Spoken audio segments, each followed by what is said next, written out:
Corona काल में 20 अगस्त से शुरू होगा विधानसभा का मॉनसून सत्र। सदस्यों के कराए जा रहे हैं कोविड-19 के टेस्ट। कैफेटेरिया रहेगा बंद, चाय और काढ़ा पीने की होगी व्यवस्था।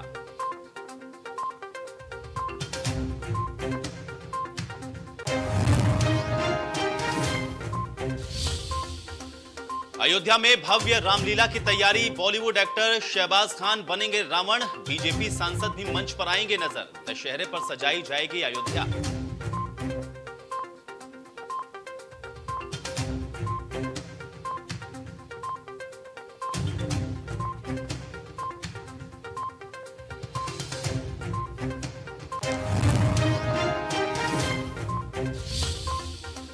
फिरोजाबाद में सरे बाजार युवक को ज्वलनशील पदार्थ डालकर जलाया। 100% तक झुलसा युवक ट्रॉमा सेंटर में भर्ती। हालत गंभीर। आरोपियों की तलाश में जुटी पुलिस।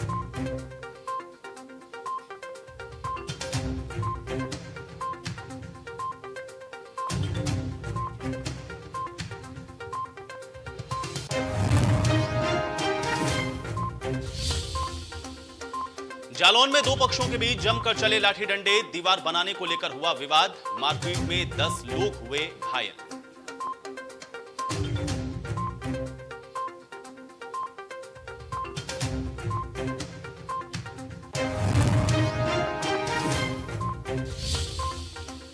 गोरखपुर में ह्यूमन ट्रैफिकिंग रैकेट का पर्दाफाश। लग्जरी बस से 19 नाबालिग समेत 20 किशोर बरामद। पुलिस ने 9 लोगों को किया गिरफ्तार।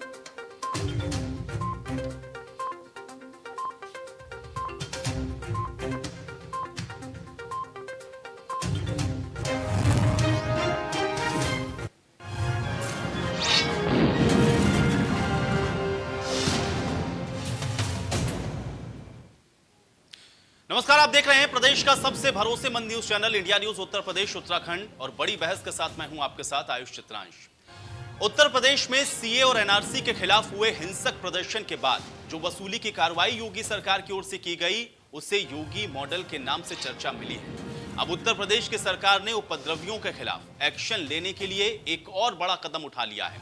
सूबे में देश का पहला संपत्ति क्षति दावा अधिकरण बनाया गया है। इसमें अब जिन जिन लोगों की संपत्तियों को नुकसान पहुंचाया गया है, वो इन प्राधिकरणों में क्लेम कर सकते हैं। अब प्राधिकरण वसूली करा करके क्लेम को सुनिश्चित करवाएगा और योगी सरकार ने इस ट्रिब्यूनल को सिविल कोर्ट जैसी सारी शक्तियों को सौंपा है। अब ट्रिब्यूनल का फैसला ही आखिरी माना जाएगा। अब इसके खिलाफ कहीं अपील भी नहीं हो सकती है। इसमें सेवानिवृत्त जिला न्यायाधीश इसके अध्यक्ष होंगे और संबंधित मंडल के अपर आयुक्त इसके सदस्य रहेंगे। फिलहाल लखनऊ और मेरठ में यह ट्रिब्यूनल होगा। अब लखनऊ में 12 मंडल और मेरठ में 6 मंडल पे जो वसूली है वो इन ट्रिब्यूनल के माध्यम से होगी। भरपाई के लिए नुकसान के 3 महीने के अंदर क्लेम करना होगा और फिर मुकदमे के आधार पर चार्जशीट के आधार पर ट्रिब्यूनल वसूली की कार्रवाई को करेगा। तो उत्तर प्रदेश में इस तरह का ट्रिब्यूनल गठित करने वाला यह देश का पहला राज्य बन चुका है। लेकिन विपक्ष इस तरह के संपत्ति क्षति दावा ट्रिब्यूनल के गठन को राजनीतिक मुद्दा बता रहा है। सपा नेता अनुराग भदौरिया के मुताबिक प्रदेश में अभी पुलिस का इकबाल कायम करने की जरूरत है। महिलाएं असुरक्षित हैं, बेटियों के साथ दरिंदगी हो रही है, बदमाश खुलेआम घूम रहे हैं, लेकिन सरकार अपने राजनीतिक एजेंडे को पूरा करने में लगी है। और ऐसे में अब सवाल यह है कि क्या ट्रिब्यूनल बनने से दंगाइयों पर लगाम लगेगी? आज इसी सवाल के साथ एक खास पैनल के साथ हम करेंगे आज की बड़ी बहस।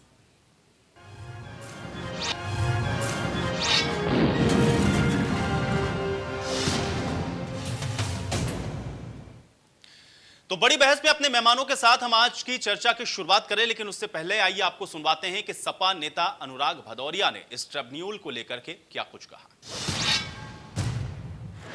लगातार हत्याएं होती जा रही हैं, छोटी छोटी बच्चियों के साथ अन्याय होकर हत्या हो जाती है। ये बताइए, जिस घर का चिराग बुझ जाता है, परिवार बर्बाद हो जाता है, उसकी क्षतिपूर्ति कैसे होगी?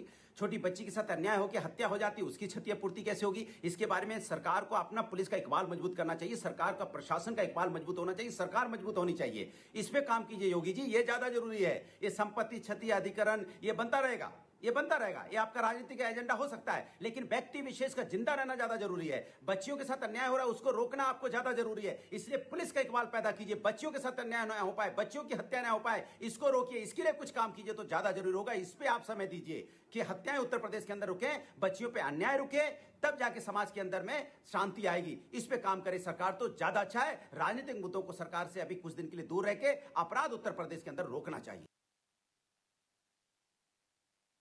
का गठन कर दिया गया है, लेकिन समाजवादी पार्टी की तरफ से इस पर जो ऐतराज है वो जताया गया है और इसको सीधे तौर पर राजनीतिक एजेंडा भी करार दिया गया, क्योंकि समाजवादी पार्टी की तरफ से जो नेता कह रहे थे वो आपने अभी सुना है। लेकिन सवाल सबसे अहम ये है कि जो ट्रिब्यूनल का गठन किया गया है, क्या इस ट्रिब्यूनल के गठन के बाद जो दंगाई हैं वो रुक जाएंगे? क्या उत्तर प्रदेश के अंदर दंगे नहीं होंगे?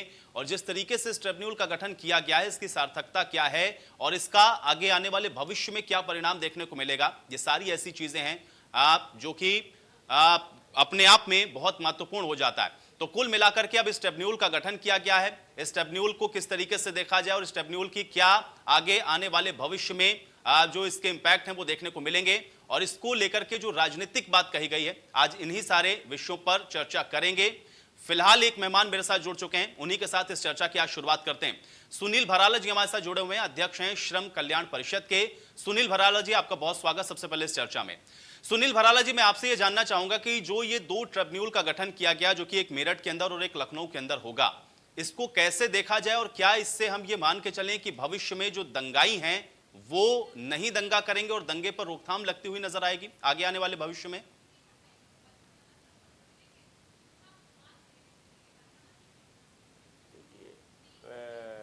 अंकुश जी, आवश्यकता आविष्कार की जननी है जी, और समय समय पर आवश्यकता पड़ने पर सभी सरकारों ने ये किया है। भारतीय जनता पार्टी की सरकार ने और हमारे उत्तर प्रदेश के माननीय मुख्यमंत्री श्री आदित्यनाथ योगी जी ने जी, अपनी एक इच्छा शक्ति का परिचय दिया है। पूरे प्रदेश को नहीं दिया, पूरे भारत को दिया है। और जब सरकारी संपत्ति जली, सरकारी संपत्ति किसी की बपोती नहीं है, उसमें आपका भी पैसा है, मेरा भी पैसा है जी जी, उसमें आम जनता का पैसा है, टैक्स पेयर लोगों का पैसा है, उससे ये सब चीज चलती है और चलने के बाद में उसको बनाया जाता है। और कोई भी उपद्रवी, मैं अपनी बात को कहने से पहले इस बात को ही बताना चाहूंगा जी कि लोकतंत्र में सबको अपनी बात कहने का अधिकार है। जी जी, उस पर कोई किसी पर प्रतिबंध नहीं है और किसी को होना भी नहीं चाहिए। वो समय पे अपनी बात को उठाए, अपनी लड़ाई को लड़े। ये गांधीवादी देश है और लोकतांत्रिक व्यवस्था है, उसके आधार पर करना चाहिए। लेकिन ये किसी को अनुमति नहीं होनी चाहिए कि आप सरकारी संपत्ति को जला दिया जाए, ट्रेन को जला दिया जाए, बसों को फूंक दिया जाए, सरकारी भवन को आग लगा दी जाए, थाने को आग लगा दी जाए। तो ये तो अगर आग लगा दी भी जाती है तो फिर बनाना पड़ेगा ना आम जनता के लिए। तो पैसा कहां से आएगा? लॉस किसका हुआ? सरकार का नहीं लॉस हुआ, जो एक एक पैसा आम जनता का आता है उसका लॉस हुआ। जी जी, उसकी जेब से पैसा गया। तो ये इस सारे व्यवस्था को देख करके और इस समस्या को देख करके उत्तर प्रदेश के मुख्यमंत्री श्री आदित्यनाथ योगी जी ने इस बात का निर्णय लिया कि दंगाइयों से उसकी संपत्ति बेच करके, उसके घर पे बैंक बैलेंस से पैसा ले करके, जो अगर किसी सरकारी संपत्ति को नुकसान करता है या उसको आग के हवाले करता है या किसी प्रकार की उसको क्षति पहुंचाता है, तो किससे लेना चाहिए उसको? आप बताइए किससे लेना चाहिए उसको? तो ये प्रावधान बनाने की आवश्यकता लगी, तो उत्तर प्रदेश ने इसका सरकार ने निर्णय लिया और इसकी चाहर प्रशंसा भी हुई। और आपने देखा भी होगा जिस प्रकार से सीए का आंदोलन था, क्योंकि इसमें उस समय के काल में यह हुआ, तो आज इस को देख करके अगर ध्यान में आता होगा तो कर्नाटक ने भी उस मॉडल को उठा लिया और राज्य भी उठाने के लिए बैठे हैं। तो ये सारा एक मॉडल उत्तर प्रदेश का, पूरा देश उसको एक्सेप्ट कर रहा चलिए है। मनोज पांडे जी, अब आप तो जिस इससे मॉडल का लगता जिक्र ये कर है रहे हैं, कि ठीक है, ये अब ट्रिब्यूनल आप लोगों ने आवश्यकता बनाया है और जो बात आप कह रहे हैं हम तो चाहेंगे कि ऐसा ही हो कि कम से कम उत्तर प्रदेश के अंदर जो शांति है वो बनी रहे। लेकिन समाजवादी पार्टी की भी तरफ से मनोज पांडे जी हमारे साथ जुड़ चुके हैं, विधायक हैं समाजवादी पार्टी के। मनोज पांडे जी, आपका इस चर्चा में बहुत स्वागत। और मनोज पांडे जी, सुनील भराला जी जो बात कह रहे हैं और खासतौर से जिस ट्रिब्यूनल के गठन को लेकर के जिस पर हम लोग चर्चा करने के लिए आज बैठे हुए हैं, आप लोगों को ये क्यों लग रहा है कि ये इनकी पार्टी का राजनीतिक एजेंडा है? भाई ट्रिब्यूनल बनेगा और अगर दंगाई लोग जो दंगा कर रहे हैं उनसे ही अगर इसकी वसूली हो रही है तो उसमें राजनीतिक जो मंशा है वो कहां से नजर आ रही है? मैं चाहूंगा कि थोड़ा इस चीज को क्लियर करें और बताएं कि कैसे इसको देखते हैं, ये जो 2 ट्रिब्यूनल का गठन किया गया है। देखिए आयुष जी, देश में जब भी कोई कानून, चाहे वो राष्ट्र लेवल पर हो चाहे स्टेट के लेवल पर बनाए जाते हैं, तो आयुष जी उसके पीछे मंशा होती है तो उससे हम कैसे बेहतर और लोगों के ऊपर कार्रवाई कर सकें, लोगों को न्याय दे सकें या कानून को कड़ाई से पालन कर सकें। हम देखेंगे कि हमारे देश में पहले से सीआरपीसी और आईपीसी में हर चीज के लिए अलग से व्यवस्था आईपीसी में दी गई है और सीआरपीसी में भी दी गई है। देखने की आवश्यकता है कि उन कानून का कितना सदुपयोग राज्य सरकारों ने किया। अब अभी हमारे भाजपा के प्रवक्ता कह रहे थे इस बात को, मैं उनसे ही पूछना चाहता हूं कि कानून तो बनाया जाता है लेकिन कानून का इस्तेमाल सरकार क्या अपनी सुविधा के अनुसार करेगी? अगर हम कानून की बात करें तो इसी सरकार में तमाम बड़े मंत्रियों के, बड़े विधायकों के उन बड़े आपराधिक मुकदमों को सरकार ने वापस ले लिया। ये किस कानून में आता है? आप अपने मुकदमे हटवाएंगे और दूसरे विपक्ष के ऊपर झूठे मुकदमे लगवाएंगे, तो ऐसे कानून का क्या मतलब है? मैं आपको एक उदाहरण दूंगा। उत्तर प्रदेश में 3/1 UP gangster act, Uttar Pradesh में राष्ट्रीय सुरक्षा कानून जो आर्टिकल 214 से गौन होता है, ये लागू था। उत्तर प्रदेश की सरकार ने यूपी कोका लाने का काम किया। उत्तर प्रदेश की विधानसभा पर इस पर एक लंबी बहस हुई और उस बहस में विपक्ष ने बहुत सार्थक सवाल उठाए थे कि जब हमारे पास यूपी गैंगस्टर एक्ट और उत्तर प्रदेश में हम लोगों को राष्ट्रीय सुरक्षा कानून हमारे पास है जिस पर हम सख्त कार्रवाई अपराधियों पर कर सकते हैं, लेकिन सरकार की हठ धर्मिष्ठता, उसने कहा कि हम यूपी कोका लाएंगे। आज हम पूछना चाहते हैं कि जब हमारे कानून में, हमारे सीआरपीसी में पहले से उस तरह की कानून और व्यवस्थाएं उपलब्ध हैं, उनका हम सदुपयोग करें। आप कहते हैं कि नहीं हम नया कानून लाएंगे। एक तरफ भारत देश की, ठीक है लोकसभा मनोज में पांडे जो जी, देखिए गृह मंत्रालय मनोज की पांडे रिपोर्ट जी, आती देखिए है, समय समय पर जो कानून है उसके अंदर जो बदलाव हैं वो भी होते हैं और होना भी चाहिए, क्योंकि वक्त के साथ जो चीज जरूरत है उसको अंगीकार करना चाहिए। इसमें मुझे लगता है कोई गुरेज नहीं होना चाहिए। लेकिन आप मुझे बताइए कि अगर ट्रिब्यूनल बनाया जा रहा है और अगर उसमें यह कहा जा रहा है कि दंगाइयों की जो दंगा करते हैं उनसे क्षति वसूली होगी, उसके लिए बाकायदा स्पेसिफिक हमने 2 ट्रिब्यूनल बना दिए हैं, तो इसमें एतराज क्यों होना चाहिए? क्या आपको लगता है कि यह कानून नहीं होना चाहिए? और अगर नहीं होना चाहिए, ट्रिब्यूनल नहीं होना चाहिए, तो क्यों नहीं होना चाहिए, यह बता दीजिए मनोज पांडे जी। जी आयुष जी, इसलिए नहीं होना चाहिए कि जब सरकार न्याय के दोहरे मापदंड रखेगी, एक तरफ उत्तर प्रदेश की सरकार ने कहा और उत्तर प्रदेश की सदन में कहा, मैं दूसरी तीसरी बार विधायक हूं और सरकार में 2 बार कैबिनेट मंत्री रहा, इसी सदन में कहा कि उत्तर प्रदेश में एक भी दंगा नहीं हुआ। लेकिन जब देश की पार्लियामेंट में गृह मंत्रालय रिपोर्ट प्रस्तुत करती है तो गृह मंत्रालय कहती है कि उत्तर प्रदेश दंगा में नंबर 1 रहा। आखिर जब उत्तर प्रदेश में उसी सरकार ने कहा कि एक दंगा नहीं हुआ और केंद्र की सरकार ने, जब भारत सरकार ने लोकसभा में प्रस्तुत किया तो उसने कहा कि भारत में उत्तर प्रदेश दंगे पे नंबर 1 रहा। दूसरी बात मैं कहना चाहता हूं, हरदम कानून का बदलाव या नए कानून बेहतर के लिए लाए जाते हैं और अच्छाई के लिए लाए जा सकते हैं, लेकिन अगर कानून का दुरुपयोग किया जाए और कानून का उपयोग केवल अपने विरोधियों को फंसाने के लिए किया जाए और सत्ता पक्ष के लोगों के मुकदमे हटाने के लिए किए जाए तो भी जरूर इसमें प्रश्न चिन्ह खड़ा होगा।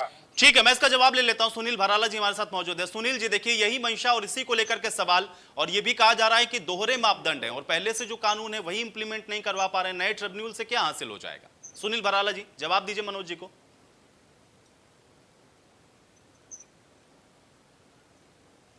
आवाज मुझे आई नहीं थी, क्या मनोज जी ने क्या प्रश्न था, उत्तर क्या दिया, एक बार आप बताएं। जी क्या जी किस सुनील प्रकार जी, का जवाब मांग रहे हैं? सुनील जी देखिए, वो ये कह रहे हैं कि एक तो पहले से हमारे पास बहुत सारे ऐसे कानून हैं जो कि मौजूद हैं। दूसरा वो ये कह रहे हैं कि इस ट्रिब्यूनल को बनाने से भी कुछ नहीं होने वाला है।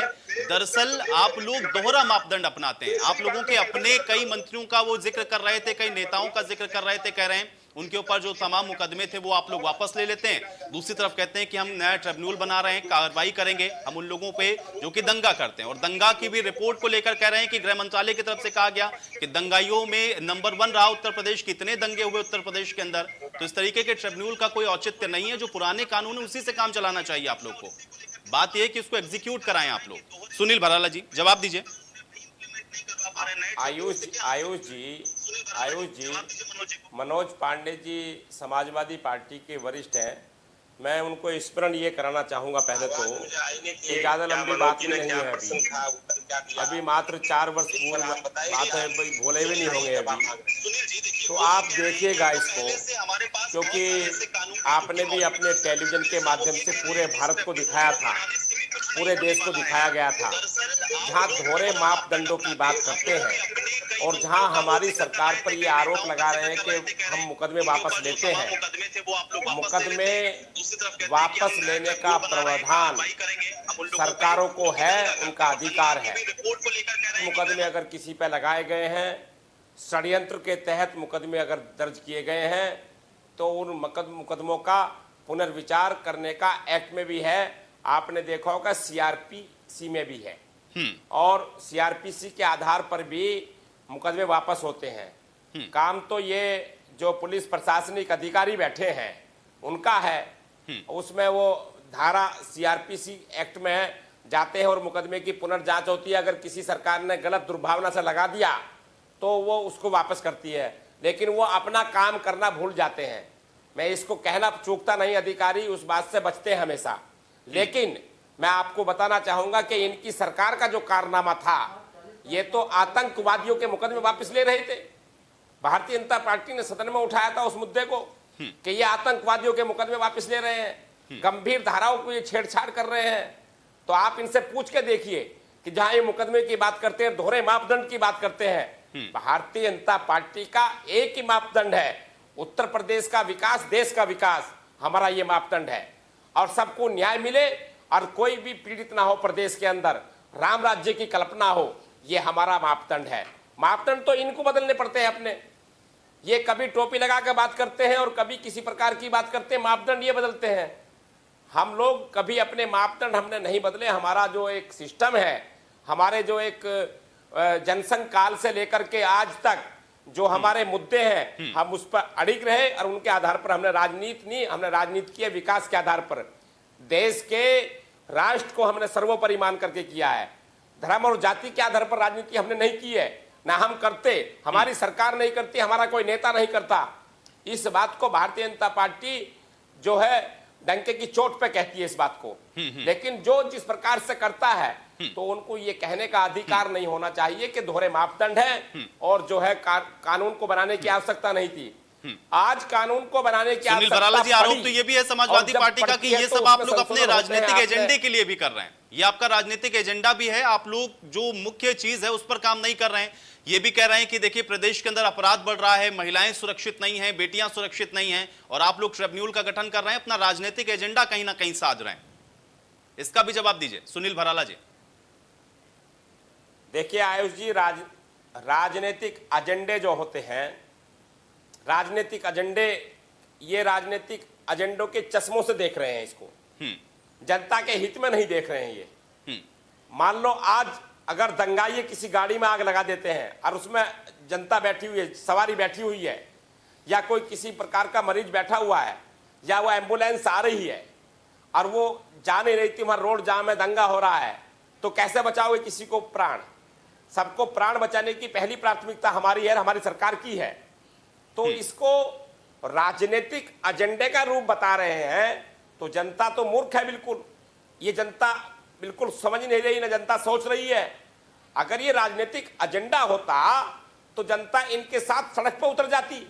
भाई हम लोग आंदोलन करते थे, हम उत्तर प्रदेश के आंदोलन प्रमुख थे, थाना आंदोलन में हम पश्चिम और पूरा ब्रज देख रहे थे। उसके आधार पर आप देखिए कि कैसी जनता सड़कों पर निकल रही थी, या जब कोई एजिटेशन होता तो जनता कैसे सड़कों पर टूट के पड़ रही थी। तो राजनीतिक एजेंडों पर काम ये करते हैं केवल।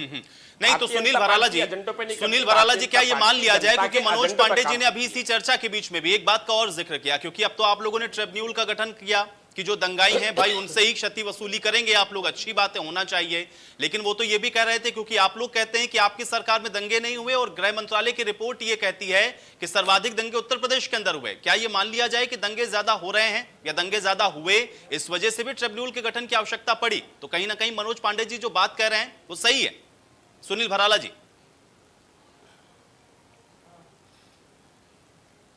देखिए, गृह मंत्रालय की जो रिपोर्ट है वो रिपोर्ट ये प्रस्तुत करें, उत्तर प्रदेश में वनस्पत 2012 से लेकर 17 की रिपोर्ट प्रस्तुत करें ये कि उत्तर प्रदेश की ये 3.5 साल की सरकार और उत्तर प्रदेश की समाजवादी पार्टी की सरकार, उत्तर प्रदेश की भारतीय जनता पार्टी की सरकार, उसका मूल्यांकन करके प्रस्तुत कर दें। ये पूरे देश के प्रदेश के सामने जनता, पूरा देश देख रहा है आपको, आपके चैनल के माध्यम से ये देख रहे हैं, इसकी रिपोर्ट को प्रस्तुत कर दें तो उसमें ये पता लग जाएगा कि दंगे किसकी सरकार में ज्यादा हुए।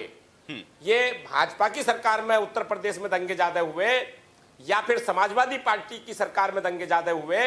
तो इसका जो हिसाब है वो गृह मंत्रालय की रिपोर्ट निकलवा करके आप उसको प्रस्तुत करें। चलिए मैं मनोज जी से इसका जवाब ले लेता हूं। मनोज जी, कैसे दंगे हुए और किसकी सरकार में ज्यादा दंगे भराला हुए? जी, मनोज जी से ही जवाब लेते हैं। मनोज जी जवाब दीजिए। जी,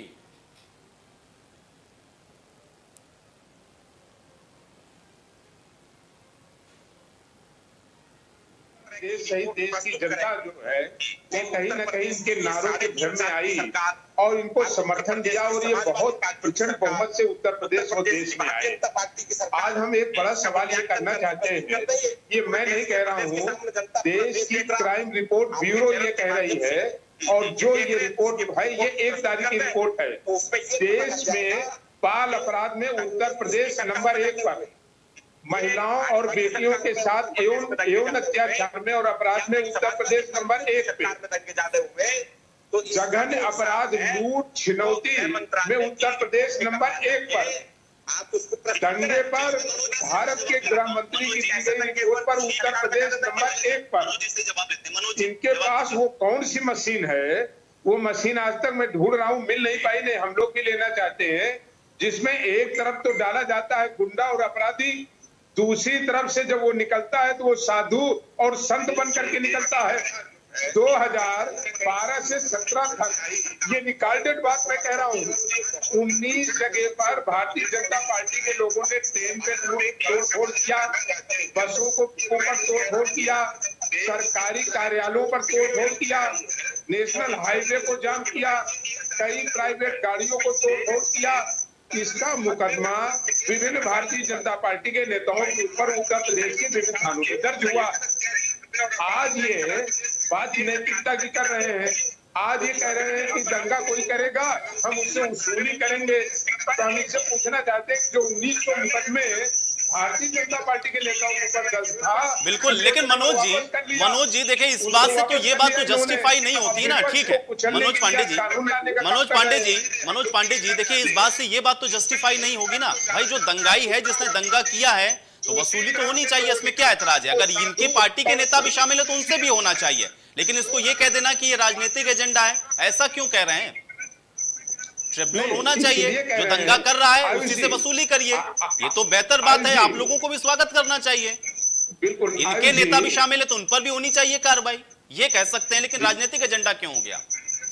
आयुष जी, भारत के संविधान में, भारत के आर्टिकल में ये व्यवस्था है, कानून कड़े से कड़े बनाए जाएं, लेकिन कानून बनाते समय इस बात पर विचार किया जाए कि कानून का दुरुपयोग न होने पाए। कानून कड़े से कड़े बने, समाजवादी पार्टी इसका समर्थन करती है, लेकिन कानून का दुरुपयोग ना हो और कानून को केवल सत्ता पक्ष को मदद करने के लिए और विपक्ष को कुचलने के लिए बनाया जाए, तो निश्चित रूप से भारत क्या कि जो डेमोक्रेसी मनोज जी ये बताइए ना भाई, ये ट्रिब्यूनल बनने से कानून का दुरुपयोग कैसे होगा और क्यों विपक्षी पार्टियां इसके अंदर शामिल हो जाएंगी? क्या विपक्षी पार्टी दंगा करने जा रही है क्या मनोज पांडे जी? नहीं करेंगे तो आपको कोई ट्रिब्यूनल से नहीं लेना देना। और ये क्या इसका मिसयूज करेंगे? थोड़ा मिसयूज भी बताइए भाई, ये कैसे इस्तेमाल करेंगे अपने लिए? जी आयुष जी, मैं उसी को बता रहा था, आपने ध्यान नहीं दिया, बहुत सीनियर पत्रकार है। 1900 मुकदमे 2012 से लेकर के 17 के बीच में भारतीय जनता पार्टी के नेताओं के ऊपर उत्तर प्रदेश के विभिन्न थानों में दर्ज हुए। वो मुकदमे थे बस को तोड़ने के लिए, वो मुकदमे थे रोडवेज की बसों को फूंकने के लिए, वो मुकदमे थे नेशनल हाईवे को जाम करने के लिए, वो मुकदमे थे सरकारी कार्यालयों में ताला बंद करने के लिए। वो मुकदमे तो वापस ले लिया इन्होंने 5 साल में। आखिर वो दंगाई भी तो हुए, उन्होंने भी तो सरकारी संपत्ति को नुकसान पहुंचाई, लॉ एंड ऑर्डर की प्रॉब्लम लाए, नेशनल हाईवे जाम किया। जिस फंसी हुई एम्बुलेंस की बात हमारे छोटे भाई फलाना जी कर रहे थे, उसमें भी एम्बुलेंस फंसी है, उसमें भी रोगियों की मृत्यु हुई है। आखिर उनको इंसाफ कब मिलेगा? हम उसी की बात कर रहे हैं। ठीक है, इसका मैं जवाब लेता हूं। सुनील भराला जी जवाब दीजिए।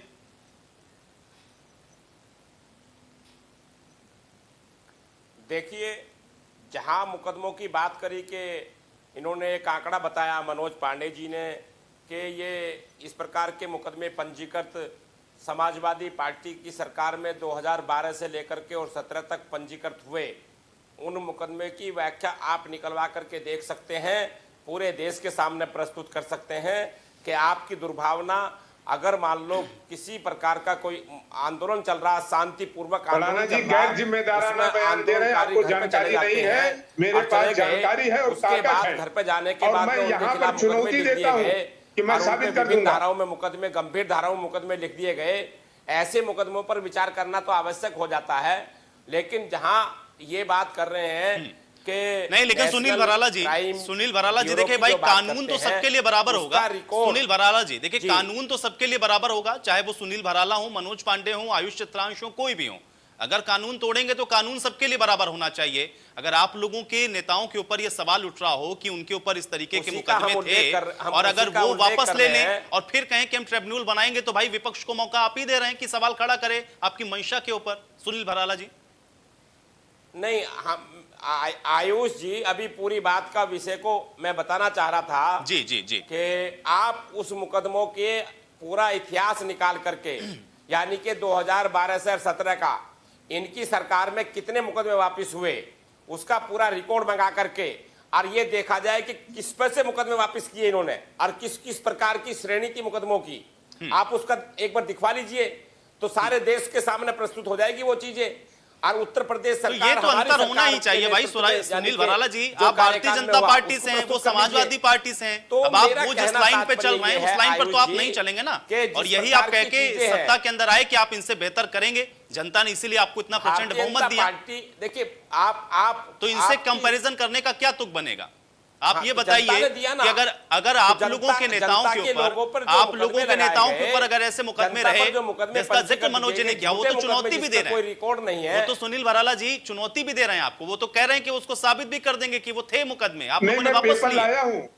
मैं पेपर और अगर आपने वापस ले लिया और फिर ट्रिब्यूनल का गठन करके आप कहेंगे कि दंगाइयों से भरपाई करें, तो आप मौका दे रहे हैं जी, उसका पूरा रिकॉर्ड प्रस्तुत करें। उन्हें रोका किसना है, लेकिन ये रिकॉर्ड प्रस्तुत जब करेंगे तो उसका रिकॉर्ड को प्रस्तुत करिए कि जो आतंकियों के मुकदमे वापस कर रहे थे, हाईकोर्ट को हस्तक्षेप करना पड़ा था, हाईकोर्ट को कहना पड़ा इस बात को लेकर के कि क्या आतंकवादियों के भी मुकदमे वापस करके के देश में चाहते क्या है। मेरा कहने का तात्पर्य ये है कि जब अपराधियों का एक बोलबाला था इनकी सरकार में, पूरे प्रदेश की जनता तरस थी और उसके खिलाफ जो लड़ाई भारतीय जनता पार्टी ने की थी, उसका समर्थन और उसका जो मैंडेट भारतीय जनता पार्टी को मिला है वो ऐतिहासिक है। वो मैंडेट, मैं कहता हूं कि जनता में अगर विरोध इस बात का है और जनता के खिलाफ, जनता के लोग, ये सरकार लोकप्रिय नहीं है, ये जनता के अलोकप्रिय सरकार है, तो वो आप देख करके उस पर जनता इनके साथ क्यों नहीं खड़ी हो पा रही? भाई आप देखिए 2017 के बाद में चुनाव 2019 में फिर लोकसभा का चुनाव होता है, तो लोकसभा के चुनाव में अगर हमारा रिकॉर्ड, हमारे माननीय मुख्यमंत्री श्री आदित्यनाथ योगी जी की सरकार अच्छा काम नहीं करती तो कैसे प्रचंड बहुमत मिल जाता? मेरा कहने का तात्पर्य यह है कि हमारी सरकार, ठीक है, आप ये कह रहे हैं कि आपको जनता ने इसी भरोसे के साथ चुना था और आप उसी भरोसे के साथ आगे बढ़ रहे हैं। ठीक है, और इनको क्यों नहीं चुना उसका मैं जवाब ले लूंगा, उसका मैं जवाब ले लूंगा। ठीक है, लेकिन इस बीच चर्चा को और थोड़ा आगे बढ़ाएंगे। सीबी पांडे जी भी हमारे साथ जुड़ रहे हैं, रिटायर्ड जज हैं। सीबी पांडे जी, आपका भी बहुत स्वागत है इस चर्चा में। सीबी पांडे जी, जो संपत्ति क्षति दावा जो ट्रिब्यूनल का गठन किया गया, आप इसको कैसे देखते हैं? और मौजूदा दौर के अंदर जिस समय जब दंगों का जिक्र हो रहा हो, तो इस स्पेसिफिक 2 ट्रिब्यूनल जो बनाए गए हैं, इसका क्या फायदा मिलता हुआ और इसको आप कैसे देखेंगे? सीबी पांडे जी। ये जो सरकारी संपत्ति है, इसके नुकसान के मामले में सुप्रीम कोर्ट ने ही फैसला दे रखा था कि जो सरकारी संपत्ति जो लोग नुकसान करते हैं उससे उनका वसूल किया जाए। तो ये फैसला पुराना है, पहले का पुराना है, 2010 का फैसला है, लेकिन उस पर किसी ने कोई ध्यान नहीं दिया। उसके बाद इलाहाबाद हाईकोर्ट में मामले आए और उन्होंने भी कहा कि ये जो सरकारी संपत्ति है क्योंकि वो पब्लिक प्रॉपर्टी है, और ये बड़ा प्रचलन हो गया कि हर धरना प्रदर्शन में सबसे पहले यही काम करते हैं लोग, संपत्ति को जला लो ताकि उनका धरना प्रदर्शन हाईलाइट हो जाएगा। तो इस पर ऑलरेडी हाईकोर्ट और सुप्रीम कोर्ट के फैसले। अब इस बार जो उत्तर प्रदेश में हुआ, इन्होंने उसी फैसले के आधार पर कोई कानून नहीं बनाया, उन्होंने उसी फैसले के आधार पर अपना एक व्यवस्था बना दी कि इस तरह हम सरकारी संपत्ति का जो नुकसान होगा उनके खिलाफ कार्रवाई करेंगे और उनको वसूल करेंगे। अब ये वसूली का जो कार्यक्रम है, ये एक तरह से ये जुडिशियल वर्क हो गया ना, क्योंकि आप किसी को पकड़ के उसको वसूल नहीं सकते जब तक कि उसको आप ये न तय करें कि वो आदमी दोषी है। तो दोषी तय करने का काम एक अधिकारी थोड़ी कर देगा, वही अधिकारी पकड़े और वही तय कर दे कि ये दोषी है और उनसे वसूली कर ले। तो इसीलिए हाईकोर्ट ने कहा कि आप पहले कानून बनाइए और कानून के अनुसार इसको भी आप मौका दीजिए, और जिन लोगों को आप आरोपित करते हैं उनको पूरी सुनवाई करिए, सुनवाने के बाद फिर उनके ऊपर आरोप लगाइए और उनसे वसूली करिए।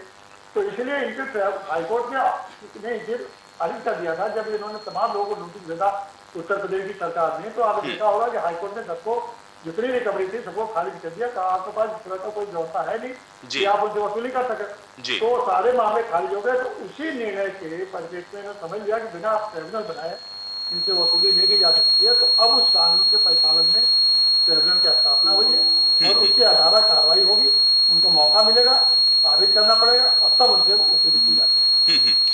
सीबी पांडे जी, थोड़ा सा एक चीज मैं और आपसे समझना चाहूंगा, क्योंकि इसी चर्चा के दौरान ये भी बात उठी और मनोज पांडे जी जो कि हमारे साथ जुड़े हुए हैं, विधायक समाजवादी पार्टी के, पूर्व में वो मंत्री भी रहे, वो ये कह रहे हैं कि इतनी सारी व्यवस्थाएं पहले से हमारे साथ मौजूद हैं, इतने सारे कानून ऑलरेडी हमारे पास हैं, फिर ये ट्रिब्यूनल सिर्फ राजनीतिक मंशा की वजह से हो रहा है। आप तो रिटायर्ड जज हैं, आपके सामने तो न जाने अनगिनत कितने ऐसे मैटर आए होंगे, कितने केसेस।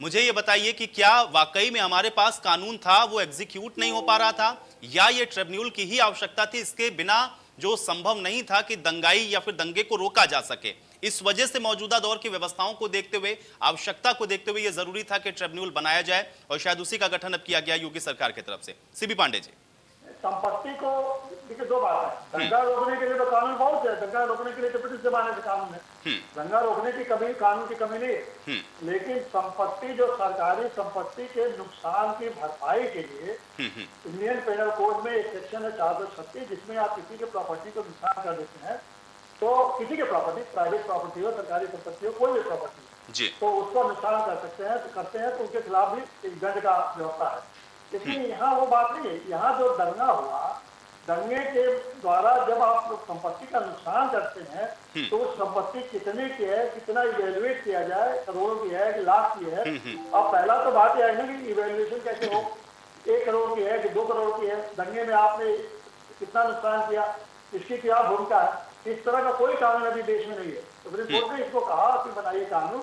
अब ये जाके सुप्रीम कोर्ट, हाई कोर्ट के कहने पर ये पूरा दंगा का, देखिए दंगा एक पूरा 50 आदमी ने दंगा किया, अब 50 आदमी ने, एक आदमी ने आग लगाया, फिर बाकी लोगों ने कितनी डंडा मारा, तो उस 1 करोड़ की संपत्ति नुकसान हुई। तो कैसे किसकी जिम्मेदारी आप तय करेंगे, किसकी जिम्मेदारी कितनी है, किसे 20,000 वसूल करें, किसे 1 लाख वसूल करें, किसे 5 लाख वसूल करें, ये पूरा प्रोसेस है।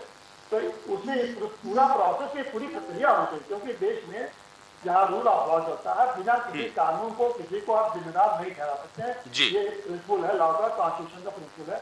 अगर किसी को आप जिम्मेदार ठहराना है तो उसको एक कानूनी प्रक्रिया से आपको गुजरना पड़ेगा। जी जी तो वो कानूनी प्रक्रिया भी वसूल ही करने की नहीं थी, उसको एक इन्होंने कानूनी प्रक्रिया दिया। और उसके बाद ये भी है कि जो भी निर्णय हो उसके खिलाफ एक बार आपको अपील भी करने का भाव है। अब इसमें मैंने देखा कि इसमें जो ट्राइब्यूनल बना है इसके खिलाफ आप सिर्फ हाईकोर्ट में जा सकते हैं, बाकी जी। इसके खिलाफ और कहीं नहीं जा सकते हैं। तो जी। एक अपील का भी एक अवसर मिलेगा, रिट दाखिल कर सकते हैं, जो फैसला होगा इसके खिलाफ हाईकोर्ट में अपनी बात को कह सकते हैं, वहां भी सुनाई जाएगी, ताकि तभी ये रूल ऑफ लॉ और पूरी अपॉर्चुनिटी देके आपको किसी को दोषी ठहराया जा सकता है। इसलिए इस ट्राइब्यूनल की जरूरत है। जी जी चलिए सीबी पांडे जी, अब आपकी इसी बात के साथ इस चर्चा को थोड़ा और आगे बढ़ाएंगे। मनोज पांडे जी, आप तो अभी देखिए कह रहे थे कि भाई कानून है, कानून एग्जीक्यूट नहीं होते हैं, नया कानून होगा, राजनीति है, इनका एजेंडा है, लेकिन 2010 का ही फैसला है, ये तो रिटायर्ड जज बता रहे हैं भाई। 2010 से लेकर के अब तक जो तमाम सरकारें बीच में आई गई, अगर आप लोग कर देते तो मुझे लगता है क्रेडिट आप लोग के सर जाता। संपत्ति के अगर कोई नुकसान, सरकारी संपत्ति का नुकसान करता है तो उसकी वसूली उससे क्यों नहीं होनी चाहिए? मनोज पांडे जी। आयुष जी, मैं आपका ध्यान आकृष्ट करना चाहता हूं। अभी इसी उत्तर प्रदेश की राजधानी लखनऊ में एक पोस्टर लगाए गए दंगाइयों की वसूली के, और वो लखनऊ के विभिन्न चर्चित चौराहों पर लगाए गए। माननीय उच्च न्यायालय खंडपीठ लखनऊ ने उसे संज्ञान लिया और सरकार को फटकार लगाई कि किस कानून के तहत आपने ये पोस्टर और बैनर लगाए थे, और बाद में यही उत्तर प्रदेश की सरकार बैकफुट पे आई और उस पोस्टर को हटाना पड़ा। मैंने ये बात इसलिए कही कि सरकार ने तो बिना किसी कानून को बनाए ही पोस्टर लगा दिया था। अब ये सरकार की हम पारदर्शिता कहें कि सरकार केवल कुछ लोगों को अपमानित करने के लिए ये पोस्टर लगा दिया।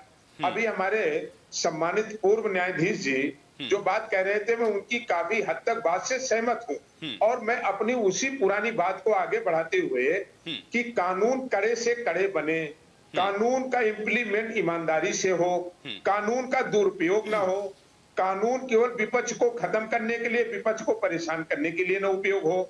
जितने कानून विध हैं और भारत की न्याय की जो नैसर्गिक जो व्याख्या किया जाए न्याय की, उसमें सबसे पहले यह है कि कानून का सदुपयोग कैसे हो, कानून केवल लोगों को, विपक्ष को खत्म करने के लिए ना हो।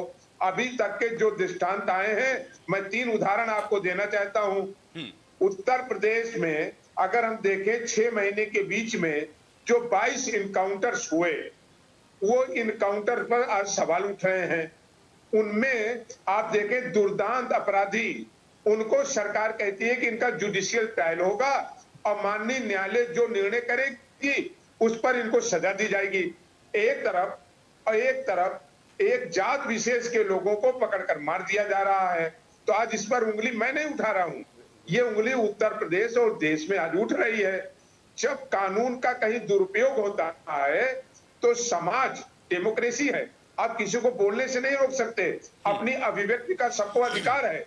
तो फिर इस तरह के सवाल उठते हैं। वही सवाल हमने उठाए कि कानून बने, स्वागत है, लेकिन कानून का दुरुपयोग ना हो, कानून किसी को परेशान करने के लिए उसका उपयोग न किया जाए। मनोज पांडे जी, देखिए ये बात तो आप कह रहे हैं, लेकिन समाजवादी पार्टी की तरफ से इसका स्वागत नहीं किया गया। आपने तो ये कहा कि ये राजनीतिक एजेंडा है इनका, आपने एक बार भी नहीं कहा कि इसका स्वागत है। बढ़िया किया आपने कि ट्रिब्यूनल बना दिया, जो दंगाई है उनसे वसूली करिए, ये बात तो नहीं कही आपने। सीधा ये कहा कि ये इनका राजनीतिक एजेंडा है, इन्होंने पुराने जो इनके ऊपर मुकदमे थे, जो इनके नेता इसमें शामिल थे, उनसे हटा दिया और अब ये ट्रिब्यूनल बना रहे हैं, इसका गठन कर रहे हैं, इससे कुछ नहीं होगा। ये बातें कही गई आपकी तरफ से। मैंने शुरुआत में ही कहा स्वागत क्यों नहीं होना चाहिए ऐसे फैसले का। मनोज पांडे जी। आयुष जी, मैं इसलिए कह रहा था, मैंने कहा कि आप बहुत सीनियर पत्रकार हैं, आपको बहुत सारी चीजें जानकारी में है। मैं आपको कुछ आंकड़े दे रहा हूं। 2012 और 17 के बीच में, 12 से 17 के बीच में विपक्ष ने भारतीय जनता पार्टी पे 1130 मुकदमे वो कायम हुए जिनमें सरकारी संपत्तियों को नुकसान पहुंचाया गया, जिसमें नेशनल हाईवे जाम किए गए। 1137, इसको नोट कर लीजिएगा, मेरे पास पेपर है। इसमें बसें फूंक दी गई, इसमें रेल के परिवहन को बंद किया गया, इसमें आवागमन को ठप किया गया, इसमें सरकारी दफ्तरों पर ताला बंद कर दिया गया। 239 मुकदमे वो हैं जिसमें आने जाने वाले राहगीरों को चोट लगी या हाथापाई में वो घायल हुए। 112 ऐसे मामले हैं इसमें जिसमें सरकारी कार्यालयों के फर्नीचर फूंक दिए गए। ये मैं नहीं कह रहा हूं, ये उत्तर प्रदेश में ये मुकदमे दर्ज हुए। मेरा केवल आग्रह और निवेदन ये था कि ये कानून बनेगा, क्या ये कानून किसी एक राजनीतिक दल के लिए बनेगा कि समभाव से इसका इस्तेमाल जो कानून तोड़ेगा उसके लिए होगा? अगर ये समभाव से है तो हमको या विपक्ष को कोई दिक्कत नहीं है। दिक्कत और शंका वहां उत्पन्न होती है कि कानून का उपयोग, तो इसी आधार पे मनोज पांडे जी इसका स्वागत कर देना चाहिए था, क्योंकि जिन घटनाओं का आप जिक्र कर रहे हैं, अगर उस समय ये ट्रिब्यूनल होता तो शायद ये सवाल और वैलिड हो जाता कि भाई अब तो ट्रिब्यूनल है, क्यों नहीं आप लोगों ने की कार्रवाई। लेकिन इसीलिए तो कानून की जरूरत है ना। यही बात तो सीबी पांडे जी ने भी समझाई कि कानून चूंकि ऐसा कोई था ही नहीं तो नुकसान की भरपाई हो कैसे, इसलिए जरूरी था। चलिए अब मैं इसका जवाब भी ले लेता हूं। चलिए सुनील भराला जी जवाब दीजिए। आयुष ये मुकदमे वापस न हुए होते तो जरूर मैं स्वागत करता।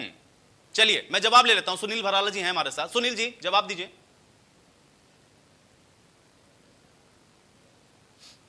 आयुष जी, मैं ये पूछना चाहता हूं मनोज पांडे जी से ही, ये बताए सबको कि ये कानून अगर बनाया है हमारी सरकार ने तो इनको आपत्ति क्या है इस बात की? दूसरी बात ये है कि आप समाजवादी पार्टी के लोग जो हैं दंगाइये हैं क्या, दंगा करने वाले हैं क्या?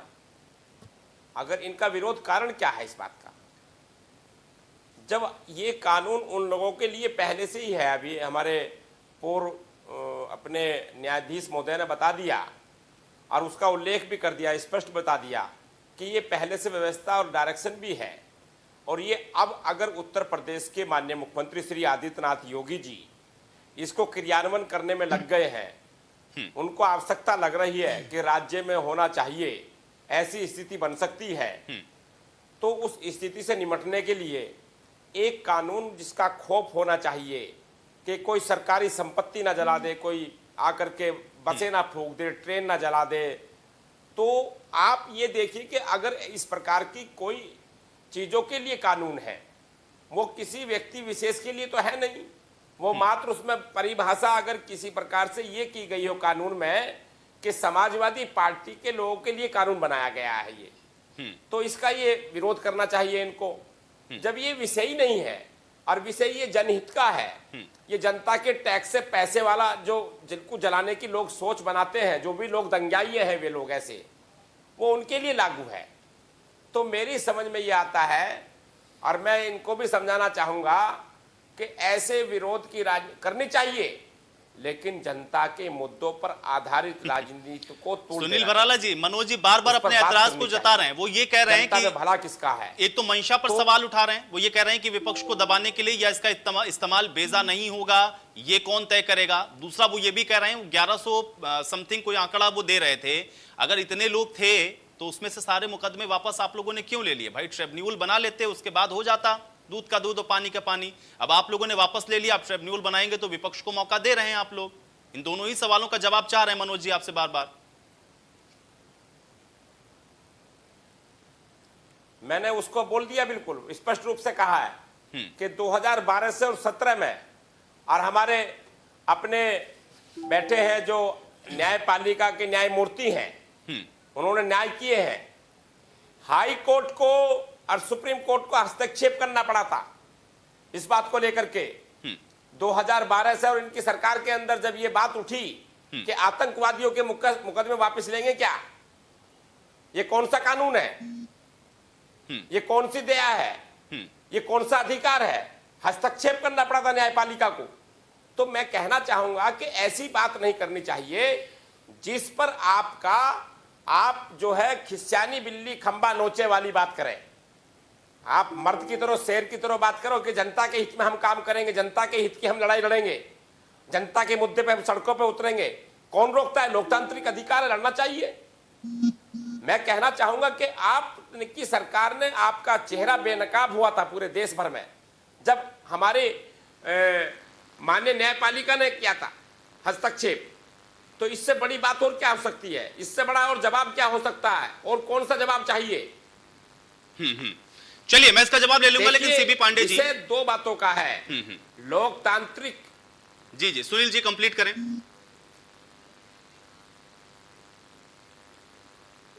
लोकतांत्रिक आंदोलन में कोई विरोध नहीं करेगा, हमारे माननीय मुख्यमंत्री नहीं करेगी, हमारी सरकार नहीं करेगी।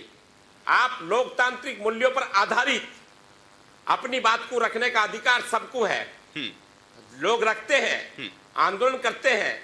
तो ये तो गांधीवादी देश है, तो इसमें कौन किस पर प्रतिबंध लगा रहा है? विपक्ष को कहां हम रोक रहे हैं इस बात से? वो अपनी बात कहे, अपनी बात करे, आंदोलन करे, सड़कों पे उतरे, लेकिन सरकारी संपत्ति जलाने का अधिकार नहीं दिया जाएगा, ठीक है, को जलाने का अधिकार नहीं दिया जाएगा। चलिए अब आपने जो बात कही इसका जवाब मैं लूंगा मनोज जी से। को जला देंगे, सीबी पांडे जी, ट्रेन फूंक देंगे, सरकारी भवन को फूंक देंगे, होना भी नहीं चाहिए, होना भी नहीं चाहिए। सीबी पांडे जी, ये जो बार बार बात उठती है, खासतौर से कोई कानून जब बनता है तब उसके बेजा इस्तेमाल की भी जो बात है वो साथ में आने लगती है। भाई कानून तो सारे हैं, उसके गलत इस्तेमाल के भी तमाम खबरें रहती हैं। अब ये जो ट्रिब्यूनल है, इसको जिस तरीके से जो तमाम विपक्षी पार्टियां या फिर इसको जो राजनीतिक चश्मे से देखना शुरू कर दिया गया है, क्या ये आपको सही लगता है सीबी पांडे जी? कानून के दोनों बात है, कानून का न इस्तेमाल भी करना और कानून का बेजा इस्तेमाल भी करना। कानून रहता है, लेकिन सरकार है, हमारा अनुभव बताता है, बहुत सारी सरकार है देखती रह जाती है, उस कानून का इस्तेमाल नहीं करती है किसी को पक्षपात तरीके से, कि चाहे वो किसी को अगर कोई नुकसान कर रहा है तो जानबूझ के उस कानून का इस्तेमाल नहीं करती, तो उससे भी जनता को परेशानी होती है। और दूसरा ये भी देखने को मिला है कि जानबूझ के कानून को इतनी सख्ती से लागू करते हैं कि जो कानून जनता के हित के लिए है वो एक तरह से वो जनता के लिए एट्रोसिटी हो जाती है कि उसको परेशान करने के लिए इस्तेमाल करते हैं। तो दोनों है, और ये सरकारें, जो भी सरकारें आती है, अपने सुविधा के हिसाब से कानून का व्याख्या करती हैं और अपनी सुविधा के हिसाब से कानून का लागू करते हैं। अब जैसे ये कानून बन गया, ठीक है, यह कानून अगर राष्ट्रीय संपत्ति या देश की संपत्ति या जनता की संपत्ति, जो सरकारी संपत्ति आप कहते हैं, अगर इसको कोई भी नुकसान करे किसी पार्टी का, अभी भारतीय जनता पार्टी सरकार है, अगर भारतीय जनता पार्टी के लोगों को भी अगर नुकसान करते तो उतनी सख्ती से आप उनसे वसूली करिए और उनके खिलाफ भी कानून को उसी तरह सख्ती से लागू करिए।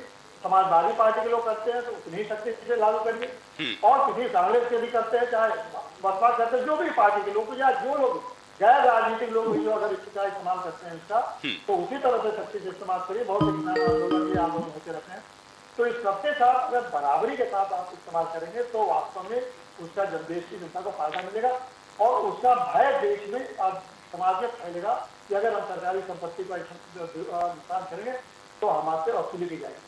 लेकिन अगर आप इसको पक्षपातपूर्ण ढंग से चलाएंगे, भारतीय जनता पार्टी की अगर आंदोलन होगा, वो नुकसान होगा तो उनको कुछ नहीं किसी करेंगे, समाजवादी पार्टी के लोगों को आप सख्ती से निपटेंगे, या किसान आंदोलन को आप कुछ नहीं करेंगे, और वही छात्रों के आंदोलन अगर हुआ तो सख्ती से दबाएंगे। तो ये अगर कानून का बेजा इस्तेमाल होगा तो उस कानून निरर्थक हो जाता है, फिर उस कानून पर लोगों की आस्था नहीं रह जाती है, और फिर वो जो उद्देश्य रहता है वो कभी पूरा नहीं होता है। एक बात, और एक और महत्वपूर्ण बात है, आपने ट्रिब्यूनल तो बना दिया, लेकिन ट्रिब्यूनल की कार्रवाई भी तो ठीक होनी चाहिए। ट्रिब्यूनल बन गया, उस पर आपने संपत्ति की वसूली की व्यवस्था कर दी, अब ट्रिब्यूनल दाखिल हुआ, अब 20 साल तक वो ट्रिब्यूनल में मुकदमा चल रहा, 20 साल के बाद वो फिर हाई कोर्ट में चलेगा, तो उस कानून का फायदा क्या होगा? तो आपको इस बात का भी इंश्योर करना पड़ेगा कि ट्रिब्यूनल में 3 महीने 4 महीने में मुकदमे फैसले हो जाए। अगर हाईकोर्ट में मामला जाता है तो वहां भी 2-3 महीने 6 महीने में खत्म हो, तब उसका इफेक्टिव प्रयोग होगा। अगर ये इसका होना ही नहीं है, सिर्फ फॉर्मेलिटी है, तो उससे भी जनता कोई फायदा नहीं होना है। तो ये तरह से सिर्फ एक दिखावटी रह जाएगा, ट्रिब्यूनल बन गया, कानून बन गया, और वास्तव में संपत्ति की न कोई वसूली हो पा रही है और न कोई सख्ती से कार्रवाई हो पा रही है। चीजों को देखना है। मनोज पांडे जी, एक बड़ा महत्वपूर्ण सवाल है, समाजवादी पार्टी तो भाई सड़कों पर लड़ती रही, हर मुद्दे को लेकर के सड़कों पर उतरती रही, आज क्या इस कानून से समाजवादी पार्टी इतनी डर रही है कि वो ये समझ रही है कि इसका बेजा इस्तेमाल होगा, इसलिए इसका विरोध कर देना चाहिए? मनोज पांडे जी,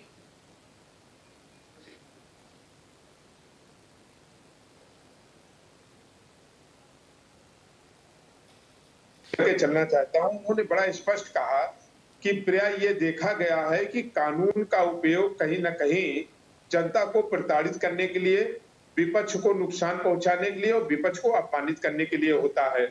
जब ऐसा होता है तो निश्चित रूप से बनाए हुए कानून पर चोट पहुंचती है।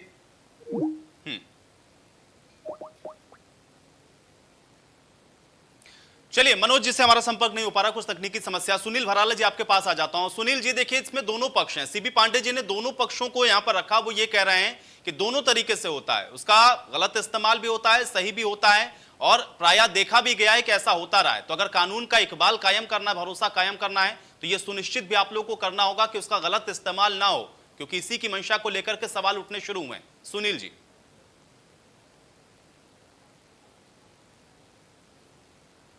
मैं बिल्कुल सहमत हूं इस बात से कि कानून का दुरुपयोग नहीं होना चाहिए बिल्कुल भी।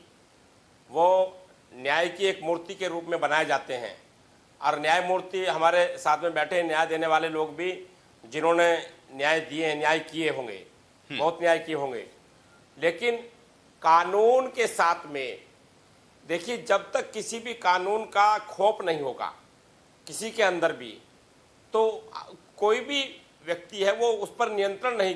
जब कानून होता है जिसका खौफ होता है, और जो कड़ा कानून होता है, तो उस कानून का फिर जब अंदर खौफ होता है तो उस एक्टिविटी से व्यक्ति अपने आप को सिकोड़ लेता है, फिर नेतृत्व नहीं कर पाता उस चीज का। हमारा कहने का तात्पर्य यही है कि कानून बनाया गया है, कानून दंगाइयों के लिए है, उपद्रवियों के लिए है। कानून किसी आम जनमानस और जो अपने ईमानदार लोग हैं, भले लोग हैं, सज्जन लोग हैं, उनके लिए तो कानून है ये।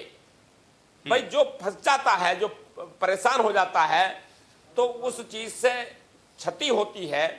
मान लो आग लगा दी गई, जला दिया गया, बम फेंक दिया गया, तो उसमें निर्दोष लोग मरते हैं, उनकी हत्या हो जाती है, तो उसकी जवाबदेही किसकी है? चलिए कानून चलिए, मनोज जी हमारे साथ जुड़ गए, एक बार उनसे भी सवाल ले लेते हैं। मनोज जी, विपक्ष को ऐसा क्यों लग रहा है, और कानून बन रहा है तो ऐसा विपक्ष को ही क्यों लग रहा है कि आपको ही दबाया जाएगा? समाजवादी पार्टी इतनी तो कमजोर नहीं है कि इस कानून से डरे। देखिए आयुष जी, समाजवादी पार्टी न कमजोर है, न समाजवादी पार्टी डरती है, लेकिन मैं बड़ी विनम्रता से कहना चाहता हूं कि जो हमारे साथी अभी बात कर रहे हैं नैतिकता की, आदर्श की, सिद्धांत की, ये कभी हमें लगता है सदन के सदस्य हमारे भाई नहीं रहे। इसी उत्तर प्रदेश की सदन में 19 कानून समाजवादी पार्टी लाई बेहतरी के लिए, तब इनकी पार्टी ने वहां पर कपड़े उतार कर बिल में विरोध किया। दूसरा मैं सवाल करना चाहता हूं कि हम करें तो अपराध, ये करें तो पूर्ण, ये कैसे चलेगा? जब मैं कह रहा हूं 1135 मुकदमे ये उत्तर प्रदेश के विभिन्न धाराओं में, उत्तर प्रदेश के थानों में ये मुकदमे हैं सरकारी बस को फूंक देने के, ये मुकदमे हैं नेशनल हाईवे को जाम कर देने के, ये मुकदमे हैं सरकारी कार्यालयों में काम में रुकावट। मनोज जी, आपने ये सवाल कई बार पूछा और सुनील जी का जवाब उस पर 2-3 बार आ चुका है। वो फिर आपको आपका इतिहास याद दिलाने लगते हैं कि आपने तो आतंकवादियों के जो कानून थे, उनको भी आतंकवादियों के जिसके ऊपर धाराएं लगी थी वो आपने वापस लिया, आपका चेहरा बेनकाब हो गया, तो फिर आपको साथ में इसका भी जवाब देना पड़ेगा। नहीं, मैं आयुष जी ये पूछ रहा हूं सुनील जी से कि ये भारतीय जनता पार्टी के नेताओं के ऊपर जो मुकदमे इन्होंने वापस ले लिए, क्या इन पर विचार करेंगे कि जिन्होंने बसें फूकी थी उनको इस कानून के खिलाफ कार्रवाई करेंगे? हम तो केवल इतना पूछना चाहते हैं कि इन्होंने जो प्रोसिक्यूशन से एप्लीकेशन वापसी की दी है, राज्य सरकार को अधिकार है कि उस मुकदमे को दोबारा लागू कर दे। अपनी प्रोसिक्यूशन से जो इन्होंने वापसी भेजा है, माननीय न्यायाधीश महोदय जी बैठे हैं, वो जानते हैं राज्य सरकार चाहे तो एप्लीकेशन देकर के उन केसों को ओपन कर दे। तो क्या उन मुकदमों को ओपन करके इस जो कानून बनना उसके दायरे में ला करके टूटी हुई बसें, फूकी हुई बसें, एम्बुलेंस में मरे हुए लोगों को न्याय देने का काम करेंगे? चलिए, मैं इसका जवाब ले लेता हूं, चूंकि अब मेरे पास समय बहुत कम बचा है। मनोज पांडे जी जो सवाल उठा रहे हैं, सुनील भराला जी जवाब दीजिए, क्योंकि कानून तो सबके लिए बराबर है। देखिए, कानून सबके लिए बराबर है और कानून सबके लिए बराबर रहेगा। अगर भारतीय जनता पार्टी की सरकार में जो मुकदमे वापस हुए हैं, मुझे जानकारी नहीं कितने वापस हुए हैं, इनको इन्होंने आंकड़ा दिया है उसका, आप उनकी धारा का उल्लेख करें। मेरे पास आंकड़ा आप उनको क्यों नहीं प्रोटेस्ट कर पा रहे? हाई कोर्ट है, सुप्रीम कोर्ट है, तो जाकर के प्रोटेस्ट करें आप कि ये गलत कर दिया, तो उस पर और सारी चीजें हैं, आप सड़कों पर आंदोलन करें उसमें। हम कहना ये चाहते हैं कि इनकी सरकार में आतंकवादियों के मुकदमे वापस हो रहे थे, हमारी सरकार में जो इनकी सरकार के अंदर झूठे मुकदमे पंजीकृत लिखे गए, जो घटना स्थल पर लोग नहीं थे, जहां जिनका लेना देना नहीं था, ऐसे लोगों पर मुकदमे लिख दिए गए। हाँ, मुकदमे आपको लिखे, सरकारी काम में कहीं बाधा लगी तो लिखो। आपने कहां से कह दिया कि 307 बना देंगे उसमें हम? ये कौन सा तरीका था?